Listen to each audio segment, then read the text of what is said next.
Bonjour à toutes et tous.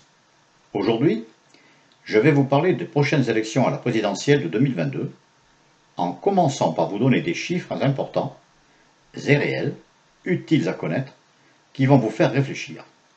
Des chiffres que vous devrez garder dans votre mémoire lorsque vous irez voter, même si cela ne vous intéresse pas trop pour l'instant. Voilà. Selon un sondage réalisé il y a quelque temps et avec la méthode des quotas.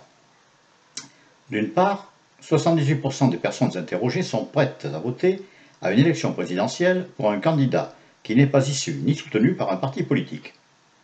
D'autre part, ils sont aussi 66% à affirmer qu'ils pourraient apporter leur soutien à un candidat en dissidence vis-à-vis de son parti d'origine. Parmi ces 78%, la répartition est encore plus intéressante. 58% chez la France Insoumise, 61% chez l'ARM, 63% chez les sympathisants PS, 71% chez les Républicains, 79% pour les proches du Rassemblement national et 84% pour les ELV. La défiance est devenue de plus en plus grande parce qu'à la question « Que vous inspirent les partis politiques ?», 40% répondent de l'inquiétude, 34% de la colère, 22% de l'ignorance et 4% ne se prononcent pas. De plus, l'érosion des militants a été importante dans tous les partis politiques. À La République En Marche, plus de 80% des militants ont déserté le mouvement. Cette constatation s'est faite dans tous les comités locaux. Pour l'exemple, un comité local en Pays de Loire, qui avait 70 membres, n'en compte plus que 5. Les LR ont perdu 3/4 de leurs militants, mais il leur reste une base de 145 000. Le PS a également perdu beaucoup d'adhérents, mais il lui reste quelque chose comme 42 000 adhérents. C'est le flou autour du nombre de militants au Rassemblement national, car les chiffres varient entre 40 et 80 000. La France Insoumise revendique plus de 400 000 militants, ce qui est possible vu le nombre de prétendus militants qui suivent les interventions sur les réseaux sociaux. Reste que pour la campagne des présidentielles de 2022, Emmanuel Macron va se retrouver avec peu de militants, et l'on ne voit pas aujourd'hui ce qui pourrait les faire revenir. En conséquence, nous voyons bien que nos concitoyens s'éloignent de plus en plus des partis politiques. Jamais la distance avec la base électorale n'a été aussi grande.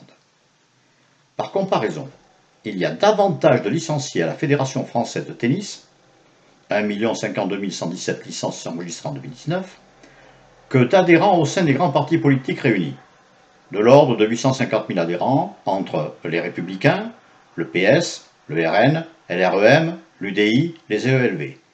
Le tout enregistré et revendiqué, mais ceci est presque invérifiable car chacun y va de sa propre comptabilité. Cependant, pour leur faire plaisir, nous arrondissons le chiffre à 1 million.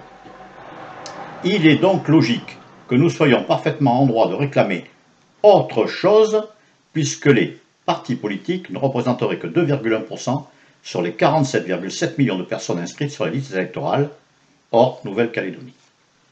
Autre chose, une première préconisation. Comme la suppression des partis politiques, la disparition du Parlement dans sa mouture actuelle. Une élite proclamée qui part en déliquescence, soucieuse de sauvegarder ses propres intérêts corporatistes. Ces sous-vétérinaires, pour la plupart, comme se plaisait à les nommer comme État, doivent être remplacés par la présence responsable de groupes socio-professionnels, un nouveau mode de gouvernance qui s'ouvrirait à toutes les tendances, à toutes les idées et à tous les secteurs de la vie de la nation France. Cette démarche, nous la revendiquons dans nos propres groupes de travail. Et puis, nous avons la marche à suivre pour réaliser cette transition, indispensable si l'on veut répondre aux souhaits de la très grande majorité des Français. Et aux soucis également. Voilà de bonnes raisons pour choisir en 2022 un président ou une présidente de la République qui souhaite travailler en étroite collaboration avec des partenaires solides et compétents, avec la présence exclusive de véritables acteurs socio-économiques et socio-professionnels. Maintenant, si ces remarques ne vous interrogent pas, laissez les choses dans l'état et continuez à vous faire manœuvrer par l'agent politique qui, soi-disant, s'occupe pour le mieux du bien public et de nos destinées.